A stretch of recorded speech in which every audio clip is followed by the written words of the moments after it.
hemos visto una de las primeras áreas, es áreas descuidadas de tu vida, y pues vamos a hacer un resumen rápido. Vimos Proverbios 26:2, ahí tiene la cita, y vimos 2 Timoteo 1:7, donde Dios nos dice cómo resolver esta situación. Dice, nos ha dado Dios un espíritu de poder, de amor y de dominio propio. Eso es lo que Dios nos ha dado. Después hemos visto la segunda causa de males es vínculo por preferencia. En Salmo 109, versículo 17, esto hemos hablado bastante, dice, amó la maldición y ésta le sobrevino, y no quiso la bendición y ella se alejó de él. Vínculo por preferencia. ¿Recuerdan? Una preferencia se da porque me beneficia o me da una gratificación. Todas las preferencias en mi vida o los vínculos que yo hago son por beneficio o por gratificación. No hay más por eso. Y vimos en Mateo 6:21, donde es la respuesta de Jesús. Donde esté tu tesoro, allí estará también tu corazón. Esa fue la respuesta de Jesús. Mateo 6:21. Donde esté tu tesoro, allí estará también tu corazón. Y hablamos de ser intencionales con Dios. Vamos a ver el tercero ahora. Es pecados escondidos y no confesados. Pecados escondidos y no confesados. Esa es otra tercera causa de los males sobre nuestra vida. Vamos a ir a Juan, al Evangelio de Juan, capítulo 5, versículo 1. Hacia adelante, vamos a leer una historia. Algún tiempo después, Jesús subió a Jerusalén, pues se celebraba una fiesta de los judíos. Había allí, junto a la puerta de las ovejas, un estanque rodeado de 5 entradas, cuyo nombre de hebreo es Betzata o Betesda. En esas entradas se hallaban tendidos muchos enfermos, ciegos, cojos y paralíticos. Entre ellos se encontraba un hombre que llevaba enfermo 38 años.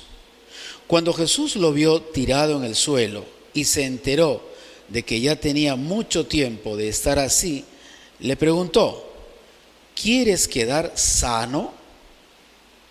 Señor, respondió, no tengo a nadie que me meta en el estanque mientras se agita el agua, y cuando trato de hacerlo, otro se mete antes. Levántate, recoge tu camilla y anda, le dijo Jesús. Al instante, aquel hombre quedó sano, así que tomó su camilla y echó a andar, pero ese día era sábado. Por eso los judíos dijeron al que había sido sanado, hoy es sábado, no te está permitido cargar tu camilla. El que me sanó me dijo, recoge tu camilla y anda, le respondió. ¿Quién es ese hombre que te dijo, recógela y anda? Le preguntaron. El que había sido sanado no tenía ni idea de quién era, porque Jesús se había escabullido entre la mucha gente que había en el lugar. Una historia un poquito larga, pero la vamos a empezar a estudiar. Vamos a ver un poco los sucesos, es una historia larga. Probablemente era vísperas de la Pascua. La Pascua era la salida de Israel de Egipto. Se celebraba una fiesta que se llamaba la Pascua. El estanque era un lugar creado para servir a los caminantes. El estanque era como un espacio para caminantes, era un espacio para que las personas puedan refrescarse del calor. Y el uso había sido cambiado después de la destrucción del templo de Jerusalén. Varias veces se destruyó Jerusalén, que era el templo, lo que conocemos ahora. Uno fue por Nabucodonosor, se destruye el templo. Y al final, aparentemente se construyó un lugar que servía de refugio para gente indigente. Lo curioso es que en ese lugar, dice, cada cierto tiempo venía un ángel, y este ángel, de acuerdo a la historia, movía el agua y el que entraba allí quedaba sano. Antes de ver qué es lo que pasaba, ¿por qué Jesús estaba allí? ¿Qué hacía Jesús metido en ese lugar? Era vísperas de fiesta de la Pascua, pero Jesús estaba allí. Se acerca al hombre y la primera pregunta que le hace es: ¿quieres ser sano? Claro, la respuesta hubiera sido: sí, quiero ser sano, estoy enfermo. Pero esa pregunta tenía una intención. La pregunta de Jesús tenía una intención. Si el hombre estaba allí 38 años, ¿por qué creen que había sido? ¿Porque tenía la capacidad de curarse? Tal vez había gastado su dinero, tal vez había ido a todos los médicos, nadie le pudo dar sanidad. Entonces la pregunta de Jesús es: ¿quieres ser sano? Le estaba haciendo una pregunta para que él reflexione. ¿Te has dado cuenta que han pasado 38 años y no has resuelto el problema de tu vida? 38 años. Pero esto nos pone en una situación muy interesante. Cuando una persona tiene cáncer, ustedes saben que el cáncer en muchas situaciones es incurable. Y si tú vas a una persona que tiene cáncer y le preguntas: ¿quieres ser sano del cáncer? La respuesta va a ser: sí, quiero ser sano. No porque no quiera haber sido sano, o no porque no haya buscado una respuesta, o no porque no haya gastado dinero, sino por una simple razón: no hay sanidad para esa enfermedad en muchos de los casos. La respuesta sería: sí, quiero ser sano. Pero te lleva a pensar algo más. Quiere decir que si yo le pregunto a una persona: ¿quieres ser sano del cáncer? Yo no tengo la medicina, yo no soy el doctor que va a sanar su cáncer, yo no tengo la pastilla, no tengo el dinero porque ya lo gastó, esa persona ya probó todo. Le estoy ofreciendo algo que esta persona no ha encontrado, que no conoce, que no sabe. Le estoy ofreciendo algo sobrenatural, porque no hay cura para el cáncer probablemente. Este hombre era un paralítico. Cuando Jesús le pregunta: ¿quieres ser sano? La respuesta era: sí. ¿Qué me vas a dar? Porque no sé qué puedo encontrar. Pero lo lleva a un lugar muy interesante. Lo lleva a reflexionar de una forma sobrenatural. Quiere decir que lo que vas a recibir no lo vas a encontrar en la tierra.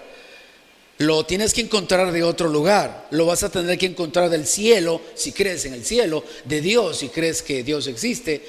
Pero Jesús lo llevó a reflexionar de una manera sobrenatural.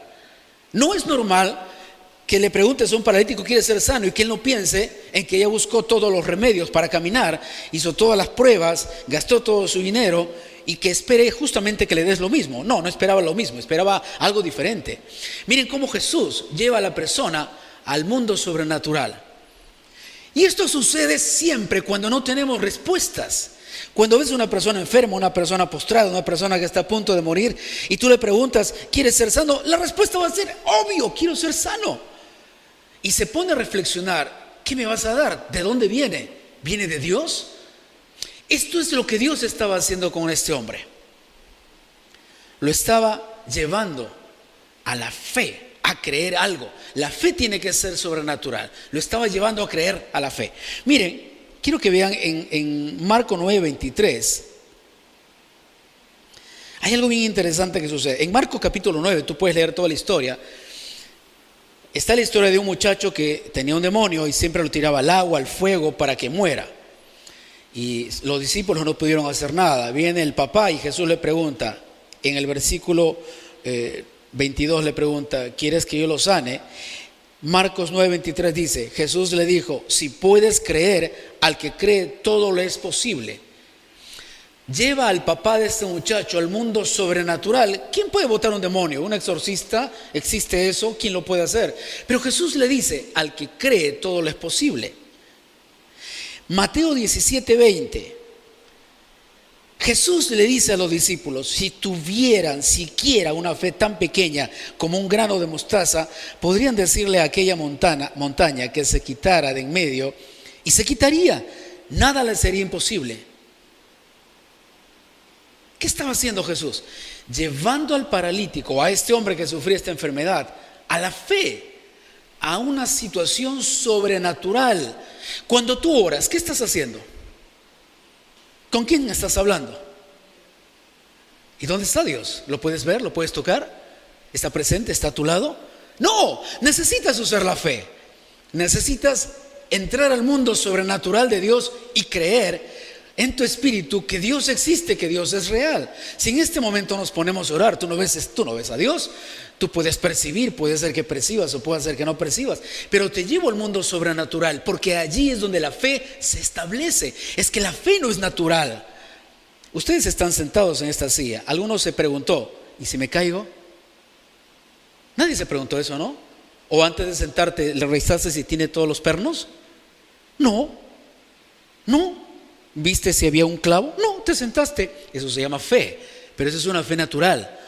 Eso se llama fe natural. Así como tú prendes el teléfono, haces una llamada y contestas, y sabes que ese aparatito va a mandar, va a recepcionar una llamada. Eso es una fe natural. Pero eso es una fe simple, común. Jesús estaba llevando al hombre a una fe sobrenatural para que creas. ¿Te has dado cuenta que cuando hay sucesos en tu vida que no puedes controlar, necesitas lo sobrenatural? Necesitas lo sobrenatural. Cuando hay sucesos que no puedes controlar y que nadie puede controlar, necesitas una intervención sobrenatural. Allí necesitas creer en Dios. ¿Qué estaba haciendo Jesús? Llevando al hombre, ven al mundo sobrenatural. Quiero que empieces a tener una fe sobrenatural. Salmos 14, versículo 2 al 3 dice: el Señor ha mirado desde los cielos sobre los hijos de los hombres para ver si hay alguien que entienda, alguien que busque a Dios. Pero todos se han desviado a una, se han corrompido. No hay quien haga el bien, no hay ni siquiera uno. Esa es la condición del hombre. Todos, no hay quien busque a Dios. Como no requiero una intervención sobrenatural, no busco de Dios. Allí es donde empezamos a resolver los problemas sobrenaturales de manera natural. ¿Cómo puedes intentar resolver problemas sobrenaturales de manera natural? ¿Cómo se hace eso? Es como intentar ir al cielo siendo bueno. A ver, le preguntas a un filósofo, ¿qué hago para irme al cielo? Bueno, tienes que hacer cosas buenas. Esas son cosas que yo puedo hacer cosas buenas. Todos podemos hacer cosas buenas, pero no necesitas eso para ir al cielo.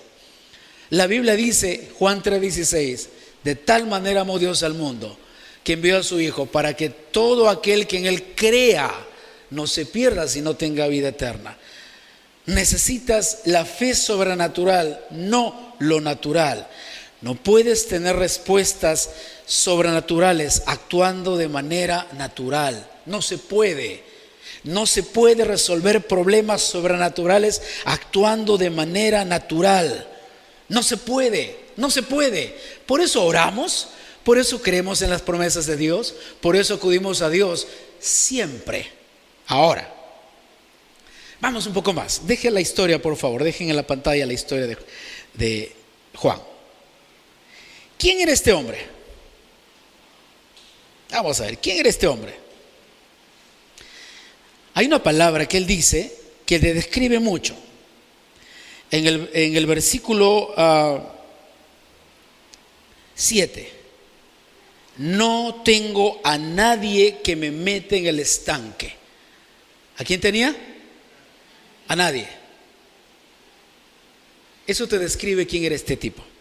¿Cuántos años estaba postrado? 38 años. ¿A quién tenía? A nadie. Esa es la descripción del hombre. Vamos a ver un poquito más.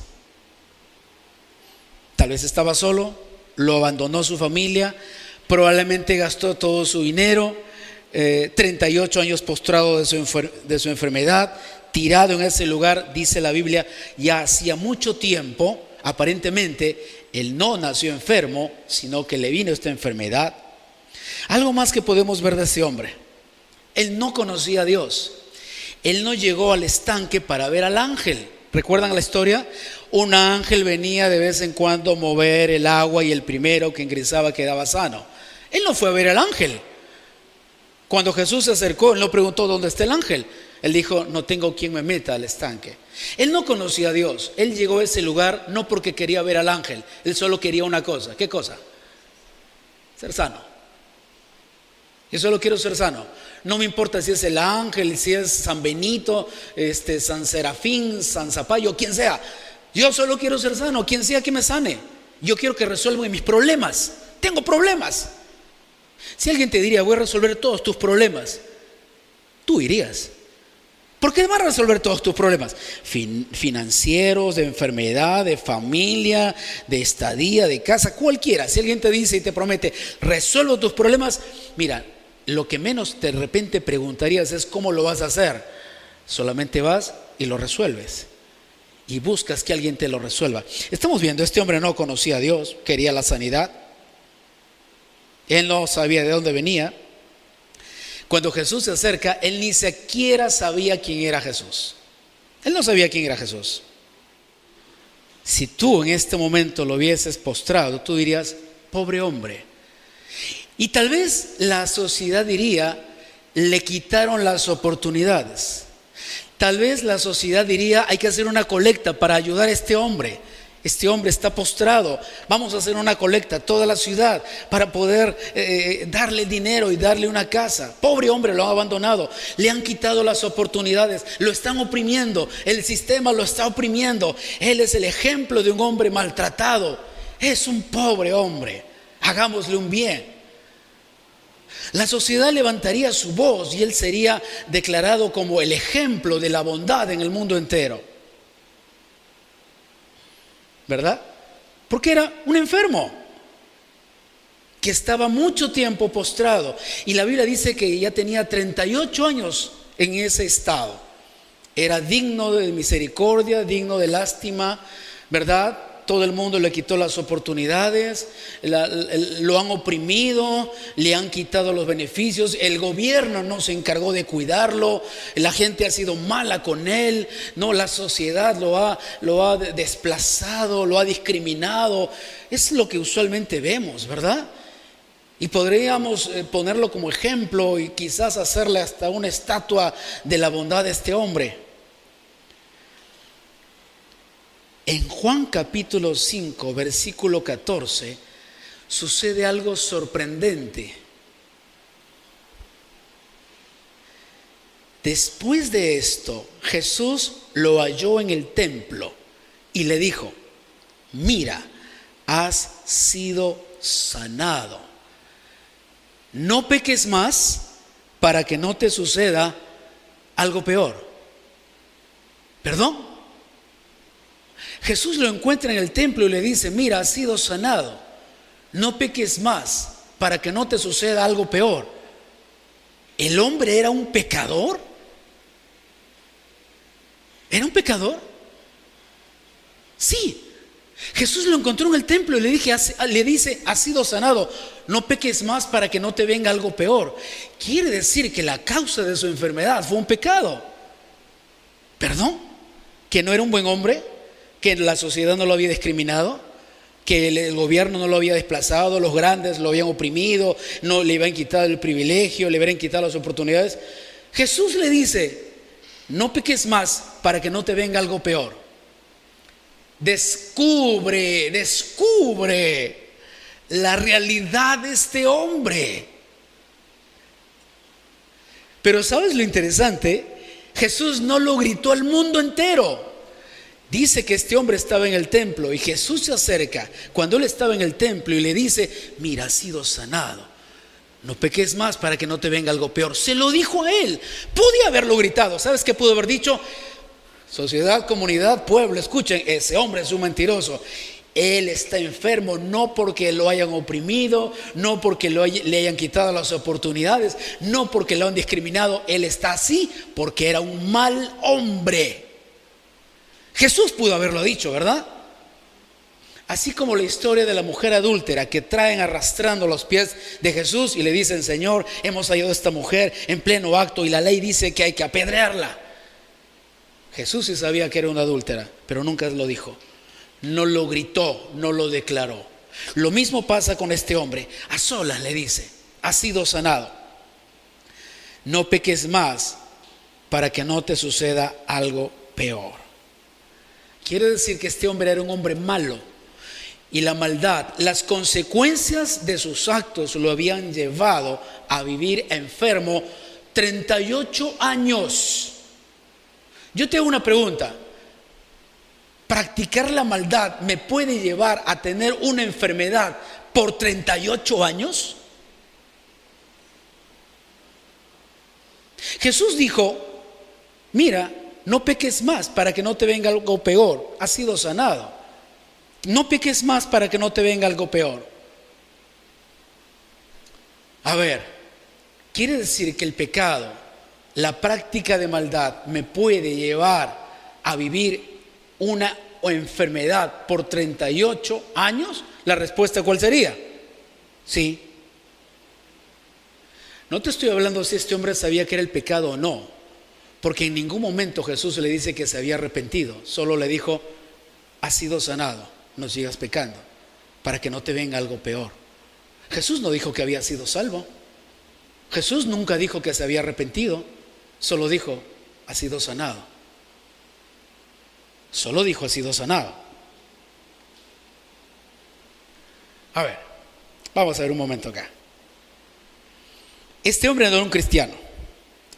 Este hombre no conocía a Dios. Este hombre no leía la Biblia. Este hombre no iba al templo, era un paralítico. ¿Por qué tendrían que venirle consecuencias por su pecado? ¿Dios lo castigó? ¿Dios lo castigó? Jesús dijo, por malo has recibido castigo. No dijo eso. ¿Qué dijo? Has sido sanado. No peques más para que no te venga algo peor. Jesús se revela a este hombre, le dice, yo soy Dios. Le muestra su pasado, su presente y su futuro. Jesús le dice, has pecado, yo sé quién eres tú.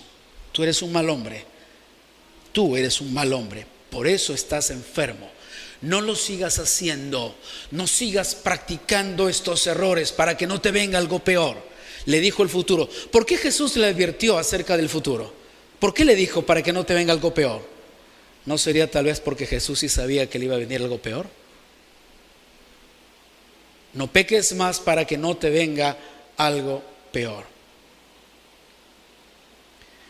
Le muestra presente, pasado, futuro. Una de las causas de los males, préstenme atención, es la práctica de errores. Tú y yo le llamamos errores. ¿Sabes cómo lo llama Dios? Pecado. Tú y yo le decimos errores. Dios lo llama pecado.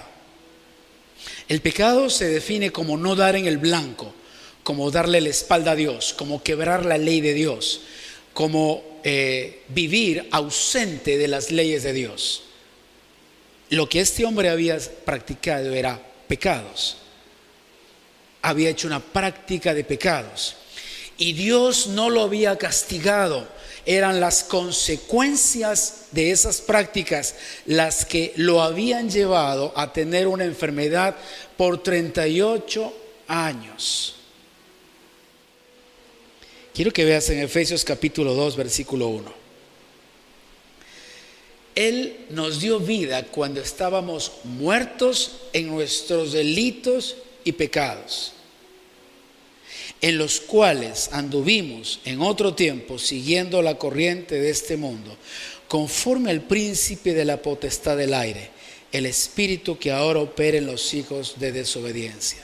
Dice que Dios nos dio vida cuando estábamos muertos en delitos y pecados.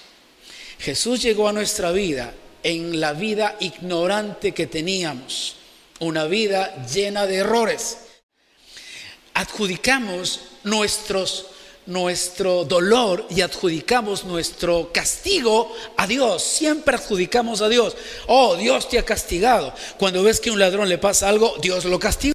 Cuando ves que a un hombre malo le sucede algo, oh, Dios lo castigó. Cuando ves que sucede algo a una nación, a un hombre que ha sido conocido por su maldad, oh, Dios lo castigó. Oh, no, Dios no lo castigó. La Biblia dice, la ley de la siembra y la cosecha.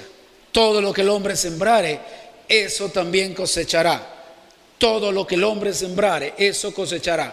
Para mí es importante entender la posición de este hombre, porque la condición de mi error, los pecados que oculto, este hombre había ocultado pecados ¿por cuánto tiempo?